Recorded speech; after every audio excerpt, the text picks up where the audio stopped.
तो hello guys, welcome back to my channel. और आज की वीडियो में मैं साल 2016 में रिलीज हुई टर्किश हॉरर मूवी अलमत-ए-क़यामत की स्टोरी को एक्सप्लेन करने वाला हूं। तो चलिए चलते हैं सीधा वीडियो की तरफ।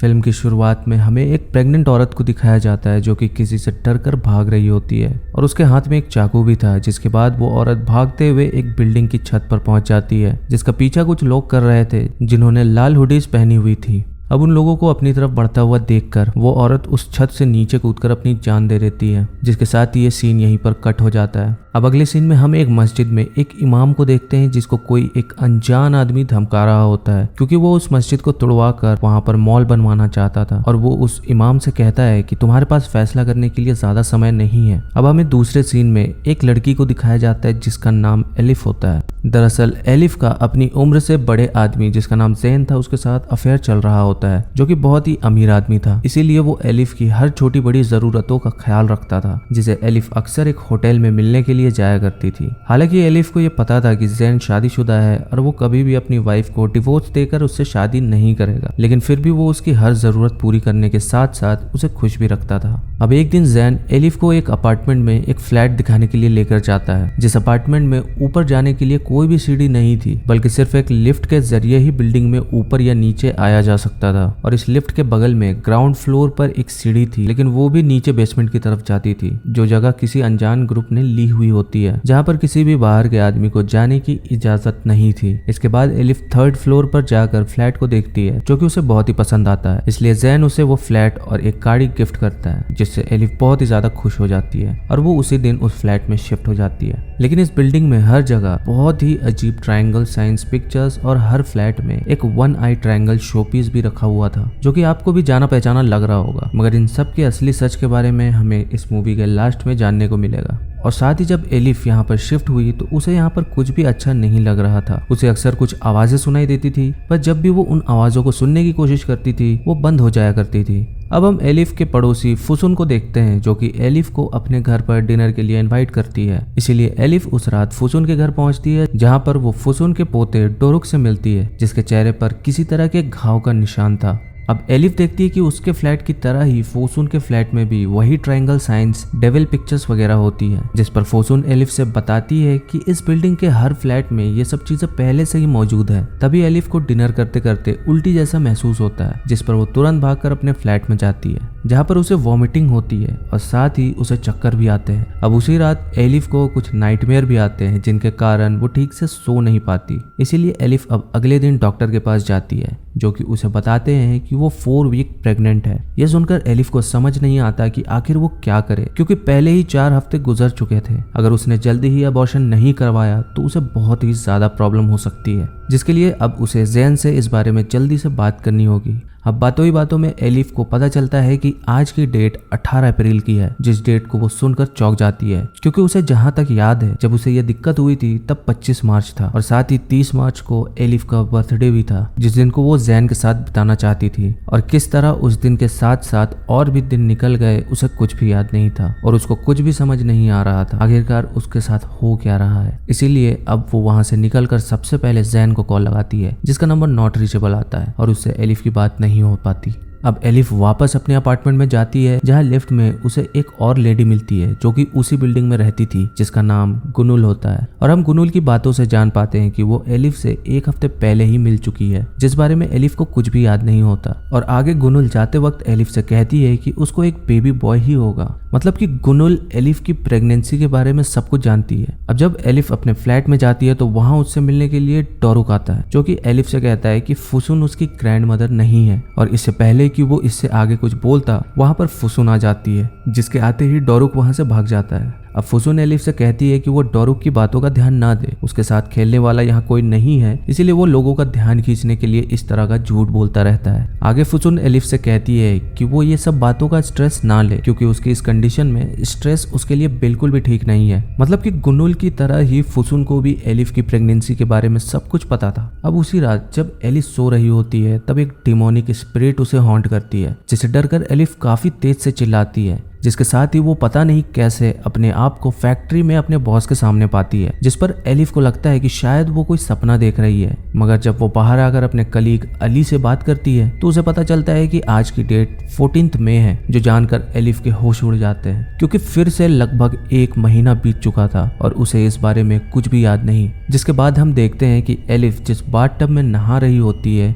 उसका पानी खून में बदल जाता है, जिससे वो बहुत ही ज्यादा घबरा जाती है। इसीलिए वो अगले दिन फिर से डॉक्टर के पास चेकअप कराने के लिए जाती है, जहां उसे पता चलता है कि फिर से 1 महीना बीत चुका है और आज की डेट 15 जून की है। यहाँ पर एलिफ को कुछ समझ नहीं आता कि आखिर उसको वक्त बीतने का कुछ पता क्यों नहीं चल रहा। जिसके बाद एलिफ डॉक्टर से अबॉर्शन कराने के बारे में पूछती है, जो कि उसे बताते हैं कि अबॉर्शन करवाने के लिए अब बहुत देर हो चुकी है। साथ ही वो एलिफ से कहते हैं कि जब वो पिछले हफ्ते उनसे चेकअप करवाने आई थी तब वो उस बच्चे को लेकर बहुत ही ज्यादा पॉजिटिव और खुश लग रही थी, तो फिर वो अबॉर्शन क्यों करवाना चाहती है। जिस पर वो डॉक्टर को सब कुछ बता देती है कि आखिर पिछले कुछ दिनों से उसके साथ क्या चल रहा था। तो डॉक्टर इस पर एलिफ को एक साइकियाट्रिस्ट का नंबर देते हैं और उससे उन्हें मिलने को कहते हैं, और एलिफ बिल्कुल ऐसा ही करती है, जहां पर पहुंचकर वो साइकियाट्रिस्ट को सब कुछ बताती है। जिस पर डॉक्टर उससे कहते हैं कि प्रेगनेंसी की वजह से डिप्रेशन और एंजाइटी होना आम बात है, और साथ ही वो अकेली रहती है, जिसकी वजह से उसे वक्त का पता नहीं चल रहा, और वो एलिफ को मेडिसिन देकर आराम करने के लिए बोलते हैं। अब एलिफ देखती है तो उसे उस डॉक्टर के यहाँ भी वही ट्रायंगुलर साइन लगे हुए दिखाई देते हैं। अब एलिफ पूरी तरह से कंफ्यूज हो गई थी कि आखिर उसके साथ हो क्या रहा है, और वो फिर से जैन को कॉल लगाने की कोशिश करती है, मगर उसका फोन नहीं लगता। इसीलिए एलिफ अब अली से जाकर मिलती है और उससे वो सारी बातें शेयर करती है। तो अली उसे किसी तरह से जैन को सब कुछ बताने को कहता है, इसीलिए इस बार जैन को वो लैंडलाइन पर कॉल लगाती है और फाइनली जैन से उसकी बात होती है, जिसे वो अपनी प्रेगनेंसी के बारे में बताती है, जो सुनकर जैन बहुत ही ज्यादा खुश होता है और कहता है कि वो अभी तो उससे मिलने नहीं आ सकता क्योंकि वो किसी काम से दूसरी कंट्री में जा रहा है, पर वो एलिफ के लिए बहुत सारे पैसे भेजेगा। जहां पर हम देखते हैं कि ये सब जैन की वाइफ सुन लेती है, जिस चीज को वो बर्दाश्त नहीं कर पाती, क्योंकि उसका और जैन का कोई बेबी नहीं था।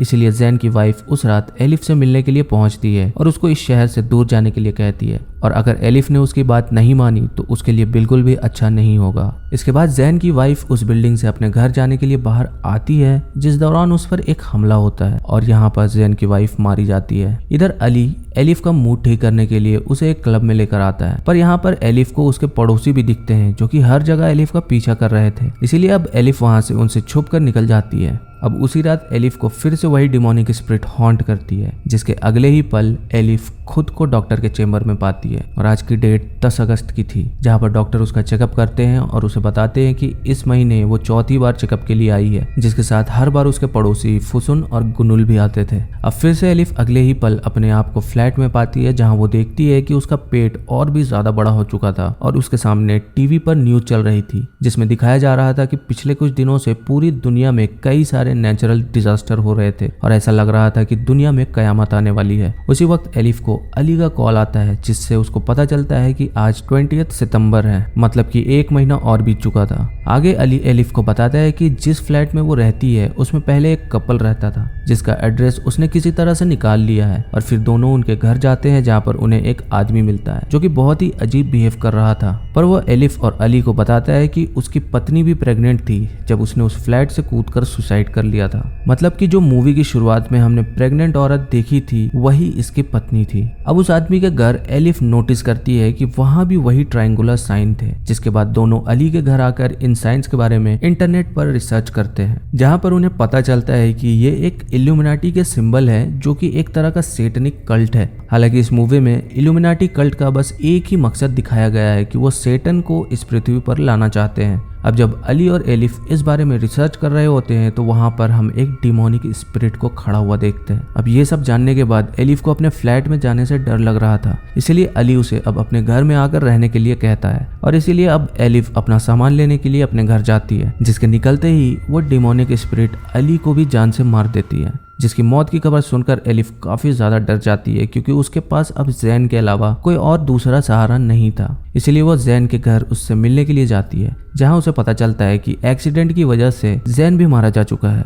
अब एलिफ को कुछ भी समझ नहीं आता, इसलिए वो एक इमाम के पास जाकर उससे मदद मांगती है, क्योंकि उसे लग रहा था कि उसके फ्लैट में कुछ तो सही नहीं है। ये वही इमाम होता है जिसे हमें मूवी की शुरुआत में दिखाया गया था। वो इमाम एलिफ को बताता है कि इस घर में कोई भी दिक्कत नहीं है, बल्कि एलिफ ही कर्स्ड है क्योंकि उसके ऊपर इल्यूमिनाटी का पूरा कंट्रोल है। और तभी एलिफ अचानक से एक डीमन से पजेस्ड हो जाती है, जिससे इमाम वहां से डरकर भाग जाता है। और हमें यहाँ पता चलता है कि एलिफ इसी इमाम की बेटी है। अब इमाम के जाने के बाद एलिफ अपने बच्चे का अबॉर्शन करने के लिए यहाँ से भागने की कोशिश करती है, पर उसके ऊपर वही डिमोनिक स्पिरिट हमला कर देती है और साथ ही फुसुन भी एलिफ का रास्ता रोककर उसे वहां से नहीं जाने देती। अब एलिफ जब अपने फ्लैट में अकेली होती है, जब उसे फिर से वही आवाजें सुनाई देने लगती है जो कि उसके अलमारी के पीछे से आ रही थी। इसीलिए एलिफ उस अलमारी को हटाकर देखती है, जहां दीवार के पीछे उस पर उसे एक सीढ़ी मिलती है, जिसे उठाकर एलिफ बेसमेंट में पहुंचती है, जहां पर वो देखती है कि वहां पर किसी तरह के कल्ट के लोग रिचुअल परफॉर्म कर रहे थे,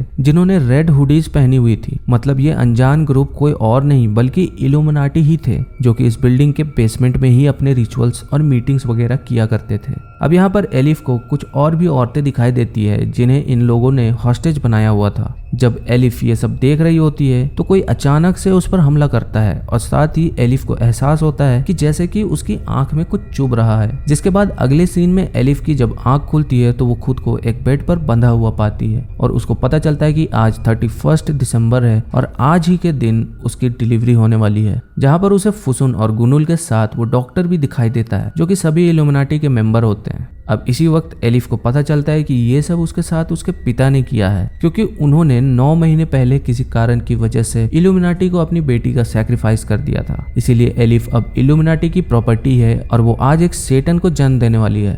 अब वो डॉक्टर एलिफ को एक इंजेक्शन देता है, जिससे एलिफ थोड़ा सा अनकॉन्शियस हो जाती है। तभी वहां पर हम उस इमाम को देखते हैं, जो कि एलिफ को बचाने की कोशिश करता है, पर इससे पहले कि वो कुछ कर पाए एक डिमोनिक स्पिरिट आकर उसे जान से मार देती है। अब मौका देखकर एलिफ किसी तरह से वहां से भागने की कोशिश करती है, जहां से वो उसी लिफ्ट में पहुंच जाती है। तभी वहां उसका सामना एक डिमोनिक एंटिटी से होता है और फिर हम देखते हैं कि एलिफ उसी लिफ्ट में एक बच्चे को जन्म देती है, जो कि असल में सेटन होता है। सेटन के पैदा होते ही हम वहां पर जैन को देखते हैं, जो कि मरा नहीं था बल्कि जिंदा था और वही इस इल्यूमिनाटी कल्ट का हेड भी था और ये सब उसी का प्रिपेयर किया हुआ प्लान था। क्योंकि अब एलिफ ने सेटन को जन्म दे दिया है तो अब इन्हें उससे कोई भी लेना देना नहीं है, इसीलिए जैन अपने हाथों से एलिफ को जान से मार डालता है। इसके बाद हमें स्टार्टिंग का वही सीन दिखाया जाता है, जहां पर हम एक आदमी को इमाम को धमकाते हुए देखते हैं, जो कि कोई और नहीं बल्कि जैन ही था, जो कि इमाम को 7 दिन का समय देता है। इसलिए इमाम उस बिल्डिंग में जाकर इल्यूमिनाटी से मदद मांगता है, जिसके बदले इल्यूमिनाटी उसे कुछ सैक्रिफाइस करने को कहते हैं। तो इमाम खुद को सैक्रिफाइस करना चाहता था, पर इल्यूमिनाटी को कोई फीमेल चाहिए थी, क्योंकि एक फीमेल ही किसी नई जिंदगी को इस धरती पर लाने का जरिया होती है। इसीलिए इन्हें सेटन को धरती पर लाने के लिए एक फीमेल चाहिए थी। इसीलिए इमाम ने अपनी बेटी का सैक्रिफाइस किया, पर उसे क्या पता था कि जिस जैन से बचने के लिए वो इल्यूमिनाटी के पास आया था, वही जैन उस इल्यूमिनाटी कल्ट का हेड था। इसलिए जब इमाम को अपनी गलती का एहसास हुआ तो वो अपनी बेटी को बचाने के लिए आया, पर डील तोड़ने के कारण सेटन ने उसकी जान ले ली और ये सब इमाम ने सिर्फ मस्जिद को बचाने के लिए किया था। और आखिर में एलिफ की आंख इसलिए फोड़ी गई ताकि वो सेटन को जन्म देने के लिए पूरी तरह से तैयार हो सके, क्योंकि 1 आई का मतलब ही इल्यूमिनाटी होता है। और मूवी में पूरी तरह एलिफ को टाइम का इसलिए पता नहीं चलता क्योंकि शायद डॉक्टर उसे किसी तरह का इंजेक्शन दिया करते थे, जिसे एलिफ ज्यादातर समय हिप्नोटाइज्ड स्टेट में रहती थी। और अगर डोरुक की बात की जाए तो वो उसी औरत का बच्चा था जो कि शुरुआत में मारी गई, जिसने मरने से पहले अपने बच्चे को जन्म दे दिया था, पर उसके सुसाइड करने के कारण उसका बच्चा सेटन बनकर पैदा नहीं हो पाया। तो दोस्तों ये थी हिंदी एक्सप्लेनेशन अलमती क़यामत की। तो मूवी का एक्सप्लेनेशन पसंद आया हो तो चैनल को सब्सक्राइब करके नोटिफिकेशन को ऑल पे करें, ऐसे ही और भी वीडियोस पाने के लिए। मैं मिलता हूँ आपसे अपनी अगली वीडियो में, तब तक के लिए बाय।